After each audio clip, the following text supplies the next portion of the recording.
The first call came at 8:17 a.m. on Thursday morning, 48 hours before I was supposed to walk down the aisle. I was at my final dress fitting when my phone buzzed, the florist. "Ms. Reeves, I'm so sorry to call with this, but your final payment bounced. The bank says there are insufficient funds in the account." I nearly dropped my phone. "That's impossible. There's $40,000 in that account. The bank shows a balance of $12.37. My seamstress stopped pinning my hem as she watched the color drain from my face. Within minutes, my phone exploded with calls: the caterer, the venue, the photographer, the band. Every single vendor reporting the same thing.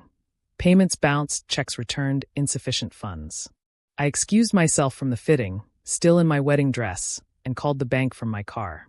My hands shook as I navigated their phone tree, white silk pooling around me in the driver's seat. "Ms. Reeves, I show a withdrawal of $39,987.63 made in person on Tuesday at our downtown branch," the customer service representative explained. "I didn't make any withdrawal. I haven't been to that branch in months. The withdrawal was authorized by Eleanor Reeves. According to our records, she's a joint account holder." My mother. My stomach turned to lead. I'd added her to the account 6 months ago when she'd offered to help with wedding planning. "It'll be easier," she'd said. "I can pay vendors directly while you're busy with work." I'd been grateful for the help, touched by her involvement after years of her favoring my brother. "Can you tell me who processed this transaction?" "Let me see." It was handled by our branch manager, Mr. Robert Chin. Robert Chin. The name hit me like a slap. Robert had been my client 2 years ago in a nasty divorce case. I'd helped him protect his assets from his gambling-addicted ex-wife, saved him from financial ruin. He owed his current stability to my legal expertise. And he'd just helped my mother clean out my wedding account. I sat in that parking lot, in my wedding dress, as the reality crashed over me. 2 days before my wedding, my mother had stolen everything. The woman who'd given birth to me, who'd promised to help make my day special, had emptied my account and left me with nothing. But why? And more importantly, where had the money gone? I called Robert Chin directly. He answered on the second ring. "Natalie, how are the wedding preparations?" "Cut the crap, Robert. You processed a $40,000 withdrawal from my account on Tuesday. My mother isn't authorized to take that money. You knew that account was for my wedding." Silence. Then, "Natalie, She said you knew. She said it was a family emergency." "What emergency?" "Your brother. She said he was in serious trouble, owed money to dangerous people. She was crying, said they were threatening to hurt him if she didn't pay immediately." "My brother Kevin." "Of course.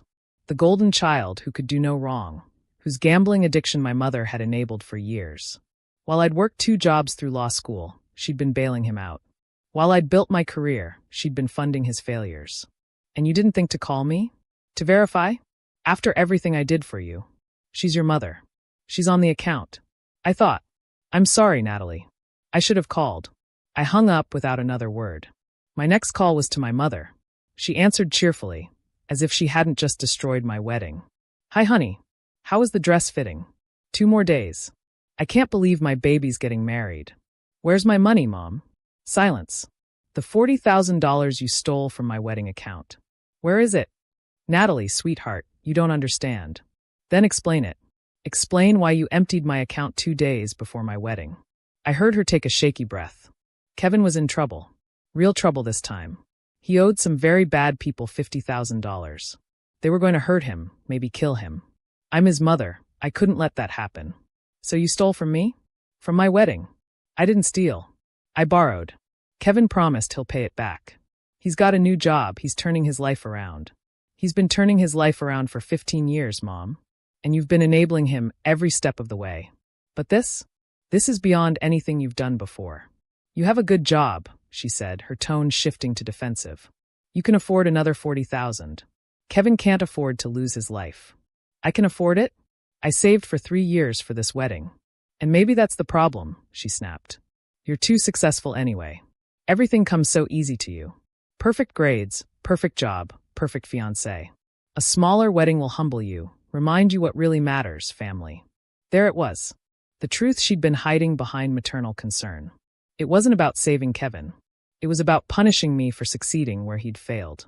"Is that what you told Aunt Linda?" I asked coldly. "That I needed to be humbled?" Another silence. Then, how did you? She called me Mom. Concerned about what you'd said. She's too successful anyway. A smaller wedding will humble her. Your exact words. I could hear her scrambling. I didn't mean it like that. Yes, you did. You've resented my success since the day I got into law school. Every achievement, every promotion, every milestone, you found a way to make it about Kevin's failures. And now you've found the ultimate way to put me in my place. That money saved your brother's life. No, it enabled his addiction. Again. And you committed fraud to do it. Fraud? I'm on the account. As a convenience addition, not a co-owner. The account documentation clearly states it's my sole property. You had no legal right to that money. You and Robert both knew that. You wouldn't. Natalie, I'm your mother. And I'm the bride whose wedding you just sabotaged. I have to go. I have vendors to call, a wedding to cancel, and a police report to file. Police? You can't be serious. I hung up. The next 2 hours were the hardest of my life. Call after call to vendors, explaining that I couldn't pay them, that my wedding might not happen. Some were understanding. Others threatened to sue. The venue refused to refund any deposits and wouldn't honor the reservation without full payment. My fiancé, Daniel, found me in my home office, surrounded by contracts and still wearing my wedding dress, mascara streaking down my face. Nat, what's going on? The caterer called me saying there's a problem with payment. I told him everything. Watched his face cycle through shock, rage, and finally, a cold determination that reminded me why I was marrying this man. How much do we need? He asked simply. $38,000 to honor all contracts. Plus deposits we'll lose if we cancel. I have 20 in savings. We can get a loan for the rest. No. I wiped my eyes, steel entering my spine. We're not going into debt because my mother chose my brother over me. Again. Then what do we do? I looked at my wedding dress, the contracts spread across my desk, the photo of my supposedly happy family on the bookshelf. We get creative. And we get justice. The next 36 hours were a whirlwind of controlled chaos. First, I called every vendor personally, not as a desperate bride, but as the lawyer I was. I negotiated payment plans, offered legal services in trade, and leveraged every connection I had. The photographer agreed to a reduced rate in exchange for handling his upcoming divorce. The florist, a small business owner, accepted a partial payment and future referrals. But the real breakthrough came from an unexpected source. Robert Chun called back, guilt-ridden and panicked about potential legal consequences. Natalie, I know I screwed up. What can I do to fix this? You can start by telling me exactly what my mother said when she came in. Every detail. His story was revealing. My mother had brought Kevin with her. He'd been beaten up, clearly in bad shape. She'd claimed I'd authorized the withdrawal, but was too busy with wedding planning to come myself. She'd known exactly which forms to fill out, had answers for every security question. She'd planned this, I realized. This wasn't a desperate impulse. She prepared. There's more, Robert said quietly. She mentioned she'd done this before. Said you'd understand because you'd helped with Kevin's debts in the past. Except I hadn't. Not once. Which meant she'd been stealing from me before, just in smaller amounts I hadn't noticed. Robert, I need you to pull my account history. Every transaction my mother made. And I need it documented officially. Of course. Natalie, I'm so sorry. If there's anything else. Actually, there is. You're going to personally loan me $20,000. Interest-free. Consider it avoiding a lawsuit and criminal charges for processing a fraudulent withdrawal. He agreed immediately. Between that, Daniel's savings, and the vendor negotiations, we had enough to save the wedding. But I wasn't done. I hired a forensic accountant, a friend from law school who owed me a favor. What she found was staggering. Over the past 6 months, my mother had made dozens of small withdrawals, always just under the amount that would trigger an alert. Total stolen, $67,000. She'd been planning this long before the wedding account. She'd been systematically robbing me while smiling to my face and pretending to help plan my special day. The morning of my wedding dawned bright and clear. I stood in my bridal suite, surrounded by my real family. The friends who'd rallied around me, the colleagues who'd offered support, the man who'd stood by me through the chaos. My phone buzzed. A text from my mother. I'm in the parking lot. Please let me in. I'm still your mother. I showed it to my maid of honor, Aisha. What do you want to do? Let her in, I decided. She should see this.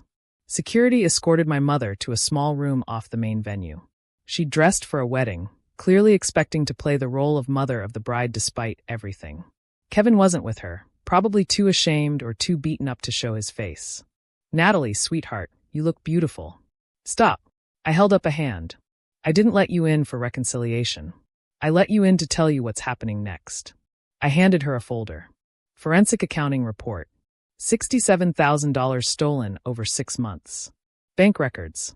Fraudulent withdrawal documentation. And a criminal complaint I'll be filing Monday morning. Her face went white. "You can't."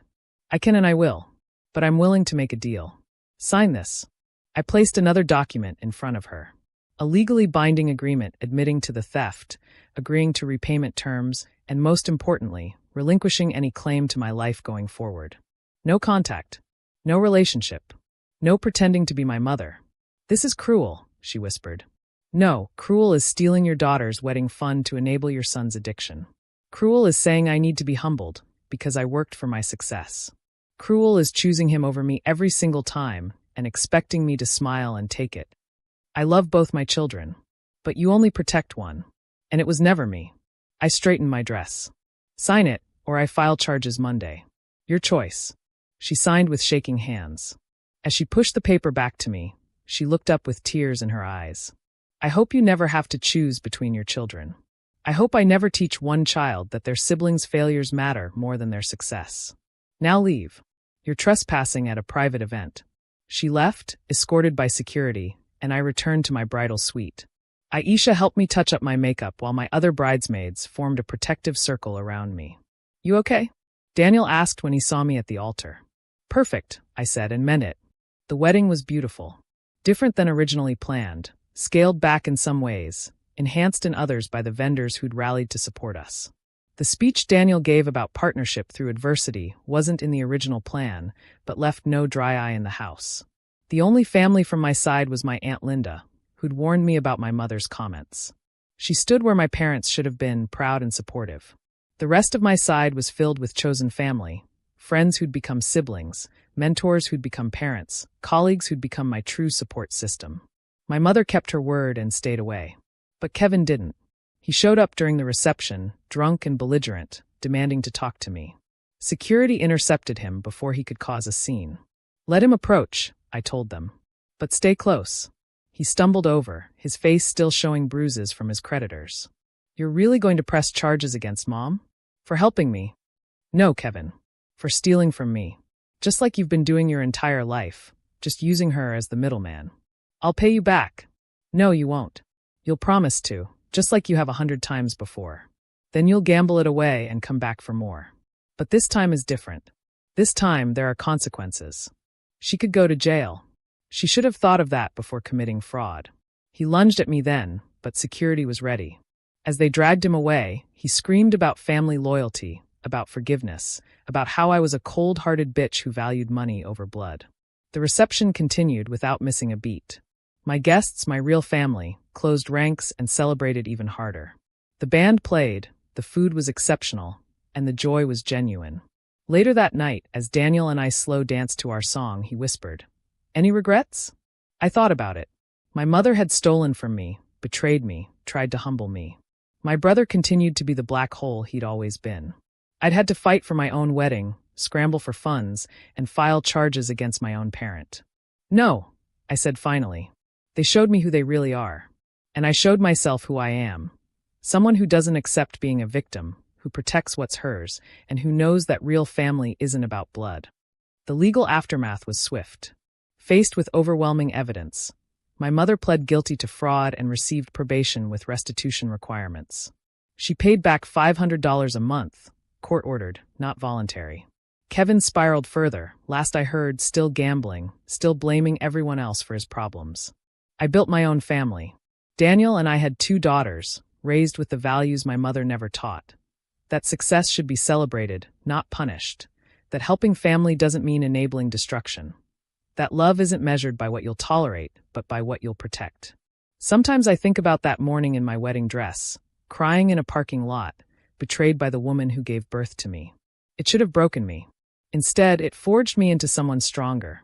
Someone who knows that when people show you who they are, you believe them. My mother stole $40,000 2 days before my wedding. In return, I gained something priceless. The knowledge that I didn't need her approval, her presence, or her toxic version of love. The wedding she tried to destroy became the foundation of a life built on chosen family, earned success, and the kind of love that builds up instead of tears down. She was right about one thing. The experience did humble me. It humbled me enough to realize I'd been accepting crumbs of affection from people who resented my success. It humbled me enough to stop seeking approval from those who wanted me to fail.